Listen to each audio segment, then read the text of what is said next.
सृष्टो या सर्गरूपा जगदवनविधौ पालनीया च रौद्री संहारे चापि यस्या जगदिदमखिलं क्रीडनं या पराख्या पश्यन्ति मध्यमाथो तदनु भगवती वैखरी वर्णरूपा शाश्वतवाचं प्रसन्ना विधिहरिगिरिशा राधितालङ्करोतु भगवत्यै नमः पराम्बिकायै नमः। चलिए, तो हम लोग तर्क संग्रह मूल ग्रंथ के अध्ययन में प्रवृत्त हुए हैं और अभी तक हम लोगों ने थोड़े द्रव्यों का निरूपण देख लिया, ठीक है ना। थोड़े द्रव्यों को अच्छे तरह से उसका लक्षण ये सब हम लोगों ने देख लिया। तो द्रव्य सामान्य का लक्षण क्या कर दिया हम लोगों ने? द्रव्य सामान्य का द्रव्य से लक्षण आ गया नहीं आ गया? गुणवत्वम, यही द्रव्य का लक्षण है, गुण वाला होना, है कि नहीं।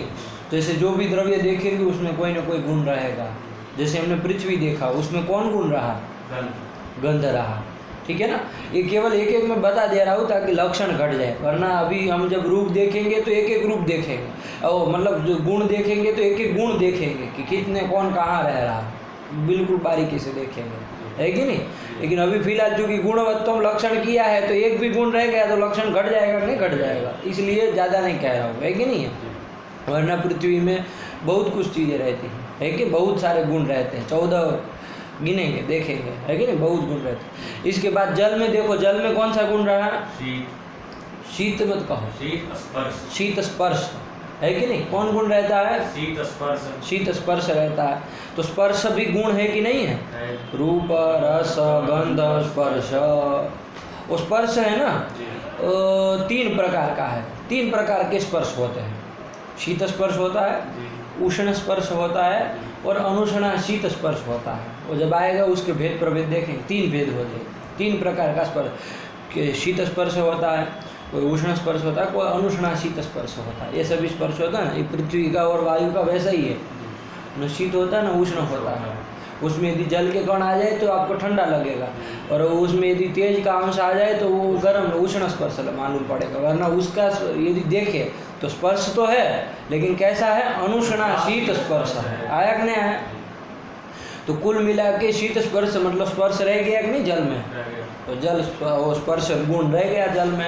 और यदि इसी तरह तेज में कहना हो, तेज में कौन गुण रह गया? उष्ण स्पर्श रह गया कि नहीं, स्पर्श रह गया। तो गुणवत्व सब में जाएगा। अभी चूँकि हमने 3 देखे इसलिए 3 में आपको बता दिया, है कि नहीं। वरना देखेंगे 9 द्रव्यों में, जैसे जैसे देखते जाएंगे वैसे घटाते जाएंगे। तो 9 द्रव्यों में गुणवत्व है, तो द्रव्य सामान्य का लक्षण कर सकते हैं ना, गुणवत्व द्रव्य से लक्षणम। आया कि नहीं आया? ये तो द्रव्य सामान्य का लक्षण हो गया। अब द्रव्य विशेषों का हम लोगों को लक्षण देखने में हम प्रवृत्त हुए थे, जिसमें हमने क्रम से देखना चालू किया, है कि नहीं। उसमें सबसे पहला द्रव्य कौन आया? पृथ्वी आया, जिसका लक्षण हम लोगों ने कर दिया, ये कर दिया। आया समझ में? गंधवत्वम पृथिव्याः लक्षणम। कोई संदेह नहीं ना है इसमें, बिल्कुल संदेह नहीं रखना है, ठीक है ना। ये तर्क संग्रह जितनी मजबूत होगी ना, तुम देखो तुम्हारी इमारत कैसी बनती है, कितनी अच्छी बनती है। सब कोई भी फिर उसके ऊपर कोई भी शास्त्र का महल खड़ा कर सकेगा, ऐसा ये है कि नहीं। नींव का काम करेगी, कोई भी शास्त्र का महल तुम खड़ा कर पाओगे इसके ऊपर, है कि नहीं। इसलिए इसको जितना अच्छे से कर पाओ बिना संदेह के कर लो, है कि नहीं। जबकि अब तुम्हारी रुचि भी बढ़ रही है शास्त्र की ओर, तब, है कि नहीं, लगातार कर लेना है इसको। बात समझ में आएंगे। तो ये हम लोगों ने गंधवत्वम पृथिव्याः लक्षणम ये कर लिया, ठीक। वो पृथ्वी 2 प्रकार की है, उन्होंने बताया था नित्या और अनित्या के भेद से, है कि नहीं है। नित्या अनित्या च। नित्या कौन सी है? परमाणु रूपा। अनित्या कौन सी है? कार्य रूपा। जो भी पैदा होती है वो कार्य रूपा पृथ्वी सब अनित्य है। आया कि नहीं आया? ये कर दिया। फिर वो अनित्य पृथ्वी जो आपकी हो 3 प्रकार की है। कौन कौन? शरीर, इंद्रिय और विषय के भेद से। तो क्या है शरीर? अनित्य पृथ्वी का प्रथम भेद है शरीर। शरीर क्या है? जैसे बताइए कि कौन है अनित्य पृथ्वी? शरीर रूपा। तो बताया अस्मदादि नाम। कहा नहीं कि हम लोगों का ये जो शरीर है ये सब पार्थिव शरीर ही है। तो अनित्य पृथ्वी यदि शरीर रूपा देखनी हो, शरीर स्वरूपा, तो ये हम लोगों के शरीर ये सब अनित्य पृथ्वी ही है। आया कि नहीं आया? अनित्य पृथ्वी है ना, नष्ट हो जाने वाली है कभी न कभी। तो ये हो गया। इसके बाद दूसरा भेद बताया इंद्रियम। इंद्री कौन सी है भाई? अनित्या पृथ्वी इंद्रिय रूपा कौन है? तो कहा घ्राणम। आया कि नहीं आया? वो क्या करती है? तो गंध ग्राहकम घ्राणम। और कहाँ है वो? कहाँ उसका स्थान है? अग्रवर्ती। ये कर दिया, हो गया। इसके बाद तृतीय अनित्या पृथ्वी का भेद बताया विषय। क्या है विषय? जैसे मृत पाषाण आदि ही। आया कि नहीं? न्याय सिद्धांत मुक्तावली जब इसके बाद पढ़ेंगे वहाँ एक पंक्ति में उन्होंने बताया विषयो द्यणुकादिश्च ब्रह्मांडांत उदाहरितः। क्या कहा? पढ़ लिख लो। विषयो द्यणुकादिश्च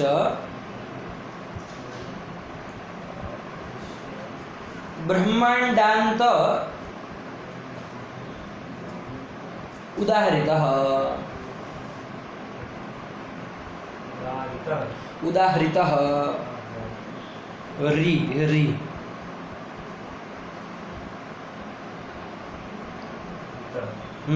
आया कि नहीं आया? ये कह दिया विषयो द्यणुकादिश्च, द्यणुक से लेकर के ब्रह्मांड पर्यंत। तो वो सब मृत, वो क्या है? वो सब मृत पाषाण सब आ गए नहीं आ गए? तो ये वहाँ पर मुक्तावली की एक छोटी सी पंक्ति में विषय बताया कि पार्थिव का विषय क्या है। अनित्य पृथ्वी का जो भेद आप विषय कर रहे हो क्या है? आया कि नहीं आया? तो वही कर दिया, ये सब उसका विषय है। लगा कि नहीं लगा? समझ में आया? इन्होंने छोटे से कर दिया मृत पाषाण आदि ही, आदि से ये सब कटपट आदि ले लेंगे, हो गया। इसके बाद नंबर 2 का द्रव्य आया आपह। आपह आया, उसका क्या लक्षण कर दिया? शीतस्पर्शवत्वम जलस्य लक्षणम। जल से बोलो चाहे लक्षणम, ये करो, कोई भी बात नहीं है कि नहीं, ये दोनों सही है। तो शीतस्पर्शवत्वम अपाम लक्षणम जलस्य लक्षणम, कुछ भी कहो तो ये कर देंगे। और हम लोगों ने देख भी लिया ये सब असाधारण धर्म है और कहीं नहीं ना रहते हैं, वो सारे के सारे जल में शीतस्पर्शवत्व है। ये सब हम लोगों ने देख लिया, आप कोई संदेह नहीं ना इसमें लक्षणों में। तो शीतस्पर्शवत्वम जलस्य लक्षणम, वो जो जल है, वो जो आपह है, ताहा द्विविधा, वो 2 प्रकार की है। वो आपह 2 प्रकार की है। क्या? नित्याः अनित्याः। ये भेद से आया कि नहीं? बहुवचन करना है स्त्रीलिंग में, आया कि नहीं? वो 2 प्रकार की है। नित्याः कौन सी है? रूपाः। अनित्याः कौन है? रूपाः। जो आपह है वो सब अनित्याः आपह। आया कि नहीं आया? कार्य रूप। वो वहाँ पर भी द्यणुक से लेके क्या बोले थे तुम? समुद्र पर्यंत, ब्रह्मांड नहीं ना कहोगे, कल भी कहे था। आया कि नहीं आया? ये सब क्या है आपकी? ये अनित्या पृथ्वी। आया कि नहीं आया? अब इसके भी इन्होंने पुनः त्रिविधा करके 3 भेद कर दिए। क्या क्या है वो? शरीर, इंद्रिय और विषय। तो कहा शरीर कहाँ है? बताओ जरा। अनित्या पृथ्वी अनित्याः आपः का शरीर जैसे बताना हो कौन है? तो कहा शरीरम वरुण लोके। इंद्रिय क्या है? तो कह दिया रसनम, है कि नहीं? अथवा रसना, जो भी कहो, दोनों सही है। कहा था ना मैं, नपुंसकलिंग में करेंगे तो रसनम और पुल्लिंग स्त्रीलिंग में करेंगे तो रसना, टाप करके। आया कि नहीं आया? तो यही क्या है? जलीय इंद्रिय है। आया कि नहीं आया? जलीय इंद्रिय है, मतलब अनित्याः आपः का इंद्रिय, ये दूसरा भेद हुआ। क्या करती है वो? किम ग्राहिका है? रसना से किसका ग्रहण होता है? रूप का? तो रस का, रसक ग्राहकम। आया कि नहीं आया? तो अरे रसना से किसका? जीवा रसनेन्द्रिय से किसका ग्रहण होता है? रूप का नहीं होता है, गंध का नहीं होता है। तो फिर इसमें क्या सोचने वाली बात? और उसका स्थान क्या है? जिह्वाग्रवर्ती, जिह्वा के अग्रभाग में वो रहती है। ठीक, स्थान बता दिया। इसके बाद विषय भी बता दिया। विषय करके अनित्य आपा का विषय रूपा अनित्य आपा कहाँ है, कौन है? तो क्या बताया? विषय सरित और समुद्र इत्यादि इत्यादि जितने भी है, ये चाहे आपका बाटल का जल भी ले लीजिए, सब विषय है। आया कि नहीं आया? ये सब क्या है? विषय है। हो गया कि नहीं हो गया? ये हमने जल का निरूपण भी देख लिया पिछले पाठ में। अब इसके आगे चले, कौन आया? उसके आगे वो तेज आया। नंबर 3 का द्रव्य कौन आया? तेज। क्या लक्षण कर दिया उसका? तेजसः लक्षणम। आया कि नहीं आया? ये देखो, तेजसः लक्षणम करते हैं ना, तो व्याकरण की दृष्टि से थोड़ा अशुद्ध होता है, बनता है उसकी षष्ठी में तेजसः ही, लेकिन आगे लक्षण है तो कभी भी यहाँ विसर्ग हो सकता है। हसी च करके उत्वादी हो करके शिवो वंद्य कैसे बनता है, उसी तरह क्या बन जाएगा यहाँ पर भी तेजसो लक्षणम। क्या बोलेंगे? उष्णस्पर्शवत्वं तेजसो लक्षणम। तेजसोर नहीं बोल रहे हो, क्या बोल? तेजसो लक्षणम, ऐसे ही बोलो। क्या बोलो? उष्णस्पर्शवत्वं तेजसो लक्षणम। तेज का लक्षण है, आया कि नहीं? तो ऐसे बोलना है और कल समझ के रखना, ठीक है ना, क्योंकि व्याकरण की दृष्टि से अशुद्ध हो जाता है। तेजसः लक्षणम, ये सुनने में भी जो व्याकरण पढ़ा होगा उसको तो वो कांप जाएगा, वो क्या बोल रहा है कि नहीं? ऐसे नहीं, तेजसो लक्षणम हो गया, ये तेज का लक्षण है। बात समझ में आई? अब वो जो उष्ण स्पर्शवत्व है सारे के सारे तेजों में है ना, चाहे वो भौम तेज हो, चाहे वो दिव्य तेज हो, चाहे वो उदरीय तेज हो, चाहे वो आकरज तेज हो, है कि नहीं? कोई भी तेज हो, वो सब में उष्ण स्पर्शवत्व है कि नहीं है? मैंने कहा उष्ण स्पर्श कहीं अनुत्कट हो सकता है, कहीं अनुत्कट हो सकता है, इसका मतलब उसमें नहीं है ऐसा नहीं ना। थोड़ा बारीकी से ध्यान देंगे तो आपको मालूम पड़ जाएगा। दिव्य जो तेज होता है उसमें भी आपको उष्ण स्पर्शवत्ता का ज्ञान हो जाएगा। कहा मैंने आपको, उसे आपको अभी ये ट्यूबलाइट से जो आपको प्रकाश मिल रहा है, आपको नहीं लग रहा है उष्ण स्पर्श, है कि नहीं? यदि उष्ण स्पर्श होता तो क्यों बंद कर देते गर्मी में लोग, है कि नहीं? लेकिन हम लोग तो अभी चालू रख के बैठे हुए हैं, लेकिन उसको जाकर अभी छू जाओ वो गर्म लगेगा नहीं? तो किसके कारण गर्म हुआ? वो विद्युत के कारण ही गर्म हुआ, वो विद्युत तेज के कारण ही होगा। मतलब उष्ण स्पर्श था उसमें, है ना, अनुत्कट है, आपको मालूम नहीं पड़ रहा है सीधे सीधे से। आया कि नहीं आया? तो ये कर दिया उष्ण स्पर्शवत्वं तेजसो लक्षणम। आया कि नहीं आया? तो सारे के सारे तेजों में जाएगा कि नहीं जाएगा? तो साथ में जाएगा। असंभव अव्याप्ति तो कुछ है नहीं, और अतिव्याप्ति भी नहीं है, हम लोगों ने विस्तार से देखा कल। तो ये जो तेज है ना, तच्च तेज कीत कतिविधम, तो कहा द्विविधम, क्या क्या? तो कहा नित्यम अनित्यम च। नित्य और अनित्य के भेद से वो भी दो प्रकार का है। नित्य क्या है? नित्यम किम परमाणु रूपम, अनित्यम किम कार्य रूपम। ये सब चीजें समझ रहे हो ना? नित्य कैसे? वो परमाणु कभी नष्ट नहीं होने वाला है तेज का, वो बरकरार रहेगा। आपकी सृष्टि में प्रलय आ जाए वो तब परमाणु नष्ट नहीं होने वाला है, ये न्याय शास्त्र कहता है कि नहीं है? तो परमाणु जो है वो नित्य है, तेज का परमाणु भी नित्य है, परमाणु रूप तेज भी नित्य है, परमाणु स्वरूप तेज भी नित्य है। लेकिन जो कार्य रूप तेज है वो द्योणुक से लेकर के जितने भी तेज है, चाहे वो आपके गैस में जो आग जलाते हैं वो तेज, चाहे ये विद्युत रूप तेज, सारे के सारे क्या है? अनित्य है। आया कि नहीं आया? ये सब अनित्य है। तो ये कर दिया अनित्यम कार्य रूपम, ये कर दिया। वो अनित्य जो तेज है वो फिर तीन प्रकार का बताया उन्होंने। क्या क्या बताया? शरीर, इंद्रिय और विषय के भेद से। शरीर क्या है? शरीरम आदित्य लोके प्रसिद्धम, ये कहा ना, शरीरम आदित्य लोके प्रसिद्धम, है कि नहीं है? आदित्य लोक जो सूर्य लोक है, वहाँ पर जो शरीर है वो तेजस शरीर है कि नहीं? वो कैसा शरीर है? तेजस शरीर। इसका मतलब यहाँ तेजस शरीर आपको पृथ्वी पर नहीं मिलेगा, यही बात आई ना। और आदित्य लोके प्रसिद्धम, पृथ्वी पर तेज नहीं होगा ये नहीं कह रहे हैं, तेजस शरीर नहीं होगा, है ना। तेज के विषय तो होंगे न सब, ये सब विषय तो है ही, यहाँ आग तो जल्दी है कि नहीं? इंद्रिय भी होगी, चक्षुर इंद्रिय वो भी होगी, लेकिन वो शरीर नहीं मिलेगा आपको। जैसे यहाँ पार्थिव शरीर मिल रहा है कि नहीं, वैसे यहाँ पर तेजस नहीं मिलेगा। और इसके अनुसार जो जलीय शरीर भी नहीं मिलेगा, जरूर भी जलीय भी उन्होंने वरुण लोक कहा, है कि नहीं है? तो वरुण लोक कौन है ये सब देखना थोड़ा, वरुण लोक का स्थान वगैरह कुछ भागवत में चर्चा पंचम स्कंद में आई है, और न समझ में आए तो उसको लेके आना, उसको भी देख लेंगे। तो वहाँ पर आया है इस तरह का वर्णन। तो संगीत क्या, तुम जाके देखना कि क्या वरुण लोक मतलब क्या कहना चाहे वरुण लोक मतलब और कुछ नहीं ना कहना चाहता, है कि नहीं? तो ये देखना। हो गया कि नहीं हो गया? ये कर दिया। तो यह शरीरम आदित्य लोके प्रसिद्धम। इंद्रिय क्या है फिर? इंद्रिय के बारे में बताए। इंद्रिय कौन है? तेजस इंद्रिय, चक्षुहु। आया कि नहीं? ये चक्षुहु ये कह दिया।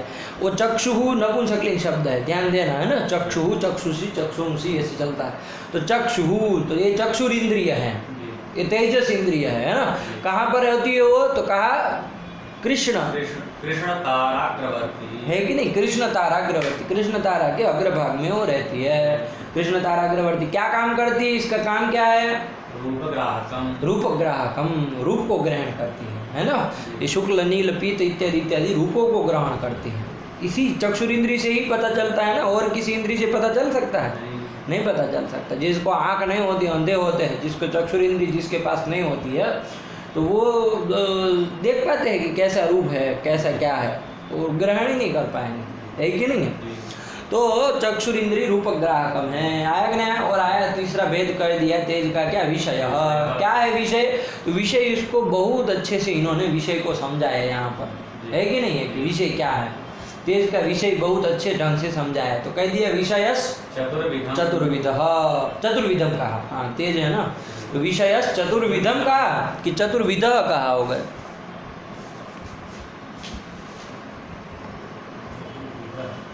चतुर्विध होगा ना, विषय पुल्लिंग है तो क्या करेंगे? विषय के अनुसार देखा जाएगा ना, विषय चतुर्विध। फिर आगे सब चूंकि उसका है तो वो सब नपुंसकलिंग में बोला जाएगा। भौमम, क्या क्या है वो? 4 प्रकार का, भौमम वन्यादिकम, बोलो 4 प्रकार के बोलो। वन्यादिकम, हाँ, दिव्यम अविंधनम, दिव्यम विद्युदादि, ये विद्युदादि ये दिव्य तेज हुआ। फिर दिव्यम विद्युदादि, भुक्तस्य परिणाम हेतु रौदर्यम, हाँ, भुक्तस्य परिणाम हेतु रौदर्यम, भुक्त का जो परिणाम होता है, उस परिणाम मतलब पाक जो होता है, खाया जो आपने चाहे कुछ पिया, तो उसका जो पाक होता है, वो पाक का जो हेतु है, कारण है, वो जो कोई तेजी होगा, क्योंकि पका तेज के बिना पाक हो सकता है? किसी तेज से ही होना है। तो वो जो तेज है वो औदर्य तेज है। कैसा तेज है? औदर्य तेज है। ये देखिए उदर्य बनता है कि औदर्य बनता है? देखिए नहीं, अरे देखना चाहिए ना, पाठ नहीं लगा है क्या कल का? तो फिर ये आया नहीं, यहाँ पहुँचे नहीं थे क्या? तो फिर विचार नहीं किए कि क्या बनेगा, उदर्य औदर्य क्या बनेगा? अरे देखना चाहिए ना। फिर व्याकरण इतना तो जानते ही हो, नहीं जानते हो?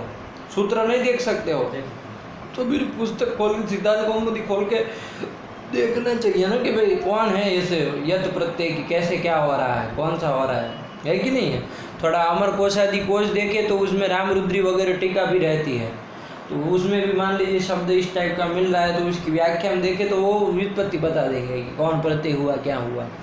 तो थोड़ा देखने के आयास करना चाहिए, केवल प्रपंच करना ही जीवन का लक्ष्य नहीं होना चाहिए, है कि नहीं? तो ये औदर्य तेज कर दिया, है कि नहीं? भुक्त से परिणाम हेतु औदर्यम, अभी औदर्यम रखो, है कि नहीं? हमको भी औदर्यम में ज़्यादा वो पाठ में औचित्य लगता है, लेकिन देखो फिर भी उसको, ठीक? चलिए, तो ये हाँ, इसके बाद तो चौथा विषय क्या कह दिया? आकरजम सुवर्णादि, आकरजम सुवर्णादि, आकरज नाम का चौथा भेद विषय का कहा। वो कहा कौन है? तो कहा सुवर्णादि। और इसको भी हम लोगों ने कल सही से बहुत अच्छे ढंग से देखा कि सुवर्ण भी तेजी है कि नहीं? क्योंकि वो अत्यंत अग्नि का संयोग होने पर भी वो उच्छेद नहीं होता है, उसका नाश नहीं होता है, उच्छेद नहीं होता है कि नहीं? वरना बाकी हमने पार्थिव यदि होता, हम पार्थिव देखते हैं, पार्थिव जो होता है ना, अत्यंत अग्नि का संयोग हो ना, थोड़ा बहुत अग्नि का संयोग हो तो वो भी नष्ट नहीं होता कि थोड़ी थोड़ा बहुत दिए के ऊपर थोड़ा रख दिया नष्ट हो जाता है। अत्यंत अग्नि का यदि संयोग होता है ना तो उसका उच्छेद हो जाता है। ऐसा हमने पार्थिव उसमें देखा है, पार्थिव चीज़ों में देखा है। यहाँ पर ऐसा नहीं है, सुवर्ण को अत्यंत अग्नि का संयोग कराते हैं ना, फिर भी वो पिघलेगा लेकिन वो उड़ नहीं जाएगा, जैसे वो आपका जल और ये सब उड़ जाता है कि नहीं? हवा में गायब हो जाता है ना, आधा हो जाएगा, फिर थोड़ा देर गर्म और आधा हो जाएगा। ऐसा इधर सुवर्ण में नहीं होता है कि नहीं? वरना कोई गर्म ही क्यों करते हैं अलग अलग? अरे उड़ जाता होता वो तो पागल हो जाए, क्योंकि कितना उसको खोलाना पड़ेगा, क्योंकि उसको जब आपको एक आकार देना है, ऐसे थोड़ी कोई ये कोई वो तो नहीं है कागज़ का वो कि भाई उसको जैसे मरोड़ा तरोड़ा हो गया।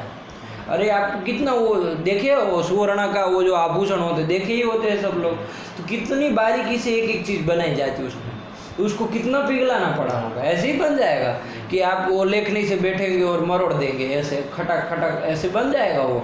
उसको कितना वो गर्म किया होगा, जैसा वो शेप देना चाहे होगा वो शेप दे दिया उसने, आकार दे दिया, है कि नहीं है? तो कितना अत्यंत अनल संयोग हुआ होगा, फिर भी वो उच्छेद नहीं होता है, उसका ग्राम कम नहीं होता, वैसा कब इतना ही रहेगा। जितना सोना वो रॉ मटेरियल में आपने लिया, जैसे 10 तोला लिया तो आभूषण जो आकार दे भी देंगे वो 10 तोला ही रहना है। हाँ, आप पीतल वगैरह कुछ जोड़ देंगे तो और बढ़ेगा जरूर लेकिन न वो तो इन लोगों का इसलिए कह रहा हूँ, वरना सामान्य रूप से कहाँ जोड़ते हैं, नहीं जोड़ते हैं वो लोग, लेकिन न जोड़े तो वैसे उतना ही उसका वजन रहेगा। ये नहीं कि 9 तोला हो गया, ऐसा नहीं ना होता। तो ये बात है, तो इसलिए वो भी तेज ही है। ये पूरी युक्तियों से हम लोगों को समझ में आया, वो तेज ही है। अब रही बात उसके उष्ण स्पर्श की, तो उष्ण स्पर्श उसमें थोड़ा अनुत्कट आपको अनुभूत थोड़ा मालूम पड़ेगा, लेकिन वो है, आया कि नहीं आया, वो तेज ही है, लगा। तो ये हम लोगों ने तेज के विषय में, तेज के अनित्य तेज के जो विषय है उसको बहुत अच्छे से देखा। बात समझ में आई? उष्ण स्पर्शवत्वम तेजसो लक्षणम, ये कर दिया। अब इसके आगे हम लोगों को चलना है। यहाँ तक का बिल्कुल साफ है? कोई प्रश्न पूछना था? चलो, कोई प्रश्न पूछना है, घबराना मत इसमें, पूछना ऐसा नहीं ना। समझ में आ गया?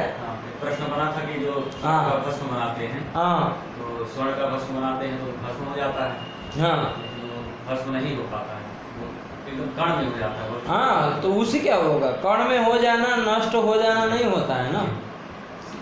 मतलब वो सुवर्ण कभी नष्ट नहीं होगा ही नहीं, क्योंकि अनित्य तेज तो हम कह ही रहे हैं, तो नष्ट नहीं होगा ये बात नहीं है, नष्ट तो होगा है, लेकिन अत्यंत अनल संयोग कर देने से वो नष्ट हो जाएगा, ये हम नष्ट नहीं कह रहे।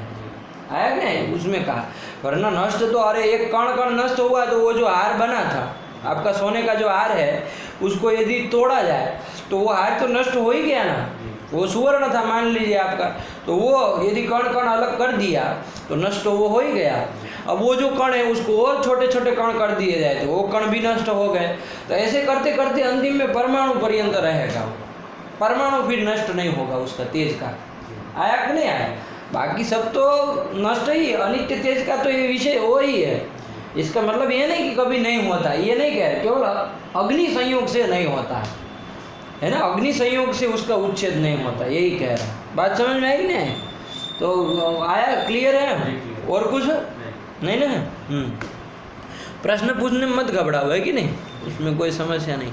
चलो, अब इसके बाद हम इसके आगे वाले द्रव्य के उसमें चर्चा हम लोगों को करनी है। अब नंबर 4 का द्रव्य कौन आया? वायु। तो उसी वायु के विषय में चर्चा करने जा रहे हैं। वायु किसको कहते हैं? चलो आप ही बताइए, वायु किसको कहते हैं? वायु का व्याख्या करिए, वायु का वो परिभाषा दीजिए कि ये वायु है। सामान्य से देखो, हाँ, क्या? जिससे ठंड का स्पर्श हो या शीत का स्पर्श हो, वायु। शीत स्पर्श तो फिर जल में का शीत स्पर्श होता है, उसमें चला जाएगा। तो सामान्य से देखो, सामान्य से सोच के देखो, सामान्य लोगों की सोच भी मत देखें, थोड़ा विचार करके देखें, क्योंकि शीत स्पर्श तो गया ही, अब तो वो तो जल में अतिव्याप्त हो जाएगा और वायु में कहीं जाएगा ही नहीं। शीत स्पर्श उसका है ही नहीं, वायु का, जल का ही हो, वो तो हम लोग कल देख ही ले। तो वायु किसको कहा जाए यदि इसका निरूपण करना हो, है ना, तो उसके लिए उन्होंने बताया, क्या बताया? इसके लिए ग्रंथ लिख रहे, पढ़ो, अन्नम भट्ट जी का। रूप रहितः स्पर्शवान वायु। स्पर्शवान वायु, ये कर दिया, ठीक है ना। रूप रहितः स्पर्शवान वायु। देखो, हम कहते स्पर्शवान वायु, छोड़ दो, स्पर्शवान वायु।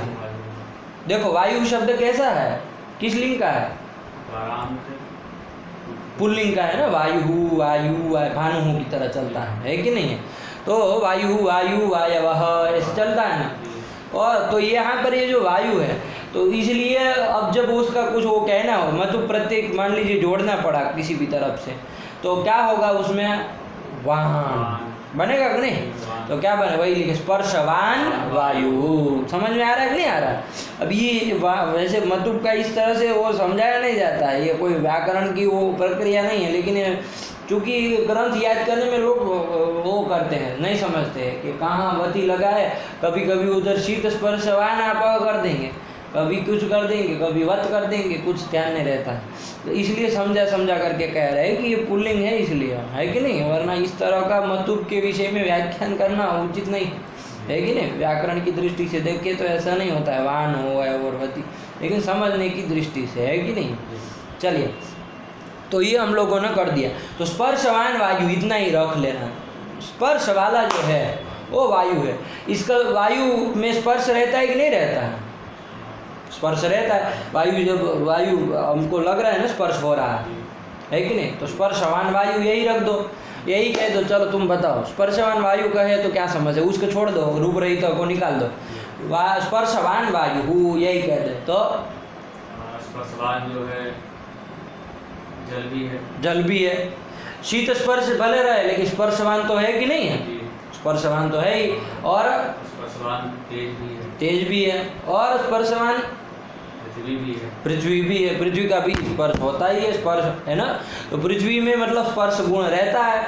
तो स्पर्शवान वायु मतलब तो ये हुआ ना, तो स्पर्श गुण जिसमें रहता है वो वायु है, स्पर्श है जिसमें वो स्पर्शवान हुआ और वो वायु है। यदि ऐसी आप व्याख्या करते हैं तो कहाँ कहाँ अतिव्याप्ति हो जाएगी, पृथ्वी में, जल में, तेज में अतिव्याप्ति हो जाएगी कि नहीं हो जाएगी। वायु का तो चलो ये लक्षण ही है, तो उसमें तो जाए तो हमको अभिष्ट ही है।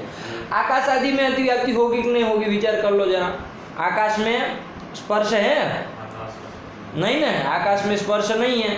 फिर काल में स्पर्श नहीं है, दिशा में, आत्मा में, उसमें भी स्पर्श नहीं है, मन में भी स्पर्श नहीं, किसी में नहीं है कि नहीं। स्पर्श इस तीनों में है। तो स्पर्शवान वायु यदि करते हैं तो स्पर्शवान तो आपका कहाँ चला जाएगा। और स्पर्शवान वायु करते हैं तो लक्षण का, यदि स्पर्शवान वायु मतलब स्पर्श वाला है वायु है, अब पूछा जाए कि वायु का लक्षण क्या है, तो इसके अनुसार ही बनाना हो तो क्या बोलोगे, बोलो। स्पर्शवत्वम वायु वायु वायु वायु क्या बोलेगा, षष्ठी में क्या होगा, बोलो, सही बोले हो। वायु, हाँ बोलो बोलो ना। वायु लक्षणम, वायो हो लक्षणम आया कि नहीं आया। और आगे लक्षण में तो वायोर लक्षणम बोल दो, संधि होकर के आया कि नहीं आया। तो क्या बोलेंगे, स्पर्शवत्वम वायोर लक्षणम, यही बनाएंगे। तो स्पर्शवत्व तो वायु में जा रहा है, और स्पर्शवान वायु है तो स्पर्शवत्व वायु में जाएगा, सारे के सारे वायु में जाएगा। तो चलो अव्याप्ति असंभव तो नहीं है, लेकिन कौन सा दोष आपको समझ में आ रहा है, अतिव्याप्ति समझ में आ रहा है। कहाँ कहाँ अतिव्याप्ति होगी, पृथ्वी में, जल में, तेज में, पृथ्वी जल तेज में अतिव्याप्ति, क्योंकि उसमें कोई ना कोई स्पर्श तो रहता है कि नहीं रहता है। हाँ, हमने ये तो नहीं कहा वो स्पर्श रहे वो ना रहे, स्पर्शवत्वम केवल कहा है। तो स्पर्शवत्व तो बस सब में है। पृथ्वी में कौन सा स्पर्श रहता है,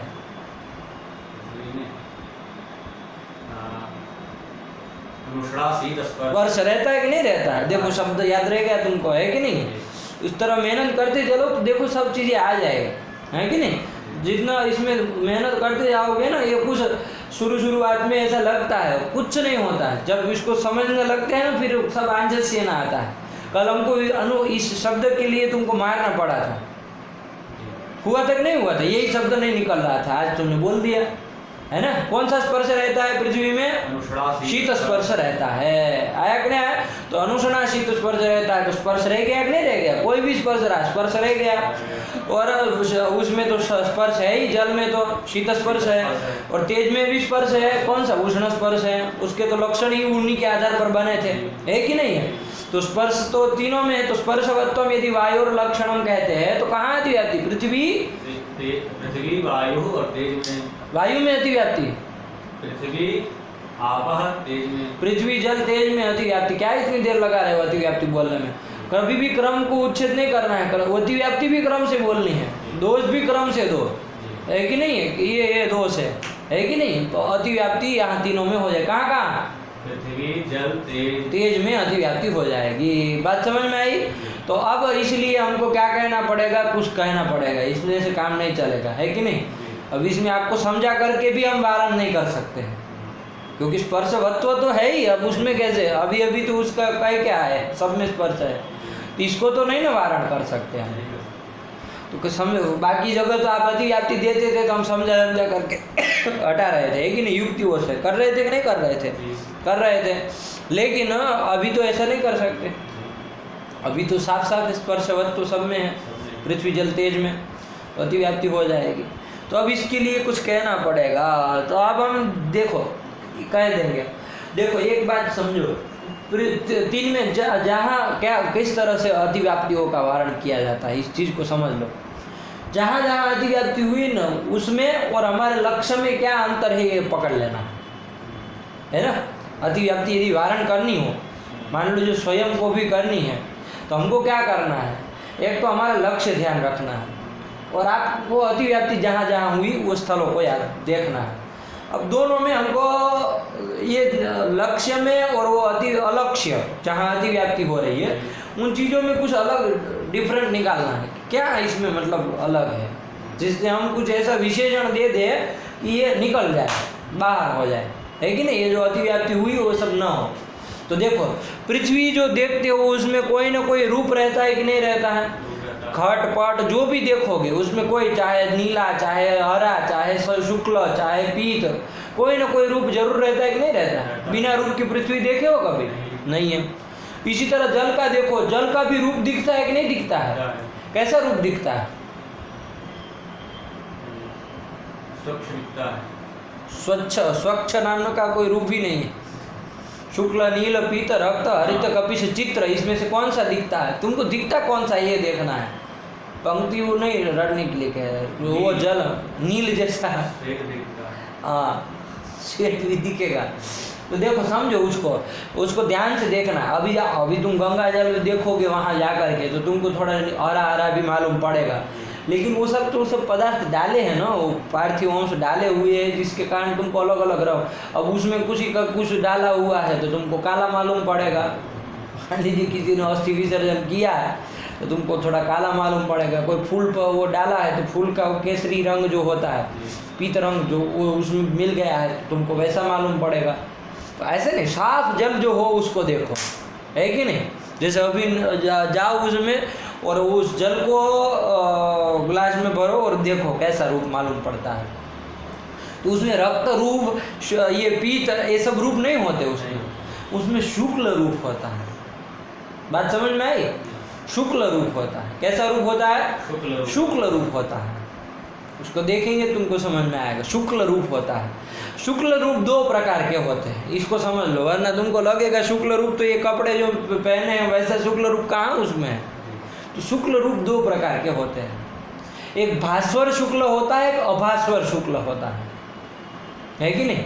एक भास्वर शुक्ल, एक अभास्वर शुक्ल होता है। भास्वर मतलब मोटे मोटे इसमें समझाओ कि जो प्रकाशित, मतलब साफ साफ प्रकाशित होने वाला, ऐसा भास्वर शुक्ल होता है कि नहीं? और एक अभास्वर शुक्ल होता है। तो इसका जो होता है ना अभास्वर शुक्ल होता है। जल में जो रूप होता है अभास्वर शुक्ल, इतना वो प्रकाशमान शुक्ल नहीं होता है कि नहीं? होता शुक्ल ही है, लेकिन उसका इतना प्रकाशमान, वो प्रकाशित होने वाला ऐसा शुक्ल नहीं, अभास्वर शुक्ल होता है। तो कहने का तात्पर्य जल में कोई रूप रहा कि नहीं रहा? रूप रहा। इसी तरह तेज में देखो, तेज में भी कोई रूप रहता है कि नहीं रहता? उसका भी रूप होता है। देखे कि नहीं देखे हो? तेज में भी देखो, उसमें कौन सा रूप मालूम पड़ता है? हल्का हल्का पीला मालूम पड़ता है। वो चूंकि वो सूर्य उधर है तो वैसा मालूम पड़ेगा, ऊपर आएगा वैसा मालूम, उधर जाके तुमको लगेगा केसरी केसरी दिख रहा है। तो उस स्थान विशेष को नहीं, सामान्य रूप से तेज को देखो। सूर्य को देख करके वो मत करो, बहुत दूर है, उसमें बहुत सारा भ्रम हो सकता है आपको। जो आपको तेज यहाँ आ रहा है आपके ऊपर, वहाँ बाहर जाओ थोड़ा देखो आसपास में कैसा वो तेज जो आपके पास आ रहा है वैसा कैसा मालूम पड़ता है? पीला पीला कुछ मालूम नहीं पड़ता है कि नहीं? वो तुम सूर्य को देख रहे हो, इधर होता है तुमको लगता है लाल सूर्य है, और उधर देखोगे केसरी मालूम पड़ेगा, ऊपर जाएगा तो कुछ पीला मालूम पड़ेगा, कुछ सफ़ेद मालूम पड़ेगा, अलग अलग टाइप के बहुत सारे, है कि नहीं? लेकिन वो तेज जो तुम्हारे पास आ रहा है जो किरण के रूप में, उसको देखो जरा कि कैसा मालूम पड़ता है। शुक्ल होता है, ध्यान से अनुभव करना। शुक्ल होता है, शुक्ल रूप होता है कि नहीं? और कैसा शुक्ल होता है? भास्वर शुक्ल होता है। भास्वर शुक्ल, हाँ, दूसरा मैंने कहा शुक्ल का भास्वर शुक्ल, प्रकाशमान शुक्ल होता है। इसकी तरह शुक्ल नहीं होता है। जल में जैसा शुक्ल है वैसा शुक्ल नहीं, वो भास्वर शुक्ल उसमें होता है कि नहीं? प्रकाशमान शुक्ल होता है, उसको ध्यान से देखना। अब तुम गैस में देखोगे तुमको तो हरा हरा भी मालूम पड़ेगा, नीचे के साइड, ऊपर पीला मालूम पड़ेगा। तुम कहोगे ये भी तो तेज है, इसमें कहाँ आपको शुक्ल मालूम पड़ रहा है? लेकिन वो पंडित जी वो सब पार्थिव, वो सब गैस जो बनाया है ना, बहुत कुछ उसमें सब कैसे गैस बनाया उसकी प्रक्रिया देखो तुमको मालूम पड़ेगा। वो जब आग जलाते हैं लकड़ी, तो लकड़ी का भी तो कुछ अंश रहेगा, लकड़ी से जला रहे हो तो, है कि नहीं? तो अलग अलग टाइप के मालूम पड़ेंगे। तुम प्लास्टिक जलाओगे कुछ अलग मालूम पड़ेगा। इसका मतलब वो जो अलग अलग रूप मालूम पड़ते हैं वो तुमको लकड़ी इत्यादि इत्यादि का मालूम पड़ता है कि नहीं? इस चीज़ को समझो तुम। वो वस्तु तो उसका तेज का अपना रूप यदि कुछ कहना हो तो उसके पास क्या कहा जाए? भास्वर शुक्ल तेज आया कि नहीं आया? तो कुल मिला के उसमें कोई ना कोई रूप रहा कि नहीं रहा? कोई ना कोई रूप जरूर रहा, ये हमने देखा। तो अतिव्याप्ति तीन ही जगह हो रही थी। क्या लक्षण करने पर अतिव्याप्ति हो रही थी? स्पर्शवत्वम वायोर लक्षणम, ये करने पर अतिव्याप्ति हो रही थी। कहाँ कहाँ? पृथ्वी जल तेज में। अब मैंने कहा अतिव्याप्ति वारण करनी हो तो हमको ये टेक्निक मैंने बताया कि आपको लक्ष्य को ध्यान में रखना है और जहाँ अतिव्याप्ति हो रही है उसको ध्यान में रखना है। तो अतिव्याप्ति जब पृथ्वी जल तेज में हो रही है, इसमें हम लोगों ने देखा कि वो तीनों कैसे है? रूप वाले हैं, कोई ना कोई रूप जरूर है।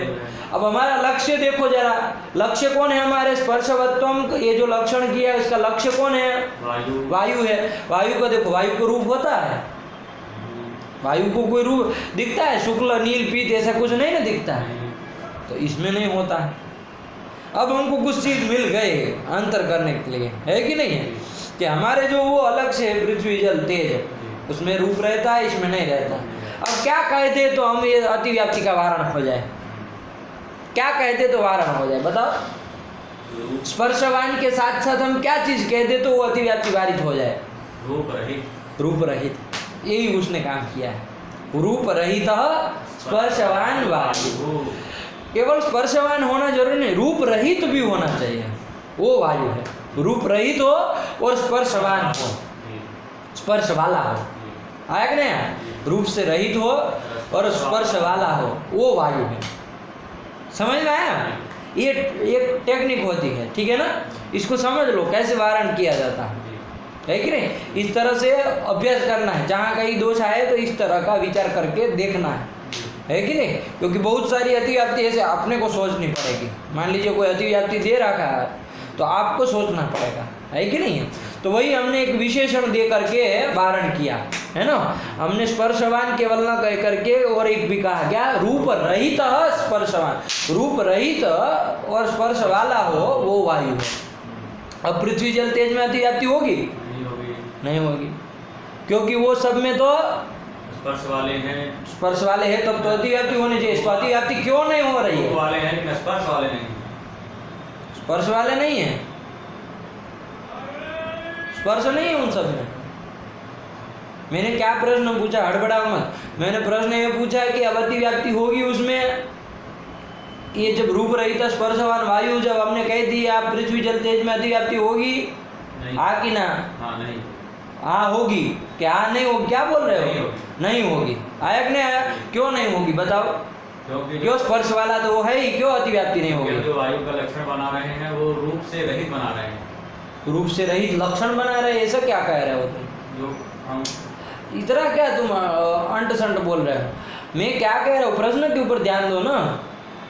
तुम बात सही लेकिन शब्द गलत निकाल रहे हो, है ना? तुम जो समझे हो और जो समझ करके बोलना, शब्द कुछ गलत निकाल रहे हो। मैं प्रश्न क्या पूछ रहा हूँ, ध्यान से सुनो, कपड़ा मत।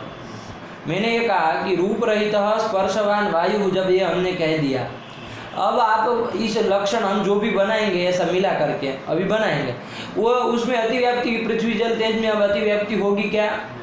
क्यों नहीं होगी? स्पर्श वाले तो है ही, तो अतिव्याप्ति तो होनी चाहिए, क्यों नहीं होगी बताओ? क्योंकि हमने यहाँ पे जो है रूप रहित कह दिया है। और वो सब कैसे है? पृथ्वी जल और तेज स्पर्श वाले हैं, तो रूप वाले हैं। फिर जो उसमें स्पर्श वाले हैं तो अतिव्याप्ति होगी। तुम नहीं समझ रहे हो कि गलत निकल रहा है? आया कि नहीं? अरे स्पर्श वाले हैं तब तो फिर अतिव्याप्ति हो रही थी उसको लेकर के। तो अब अतिव्याप्ति क्यों नहीं होगी अब? क्योंकि वो सब रूप से रहित नहीं है। रूप से रहित नहीं है, अभी तो रूप के सहित है। रूप वाले ही है, ये कह दो ना। रूप के सहित मतलब क्या होता है? उसके साथ थोड़ी न बैठते हैं। रूप वाले ही है, रूप से रहित, रूप से शून्य नहीं है। आया कि नहीं आया? तो इसलिए अतिव्याप्ति नहीं होगी। ये समझ में आ गया कि नहीं आ गया? अब हमको लक्षण कैसे बोले भाई? अब चलो इसके अनुसार लक्षण बताओ कैसे बनेगा? रूप रहित स्पर्शवान वायु अभी है, चलो लक्षण क्या बनेगा? अभी केवल स्पर्शवान था तो क्या लक्षण बनाया था तुमने? स्पर्शवत्वम वायु लक्षण। ऐसा केवल बनाओगे, तुमको पता ही अतिव्याप्ति होगी। अब रूप रहित अभी जोड़ना है तो कैसे जोड़ोगे बताओ? चलो सुनते हैं तुम्हारे मुँह से, कितना दिमाग लगाते हो।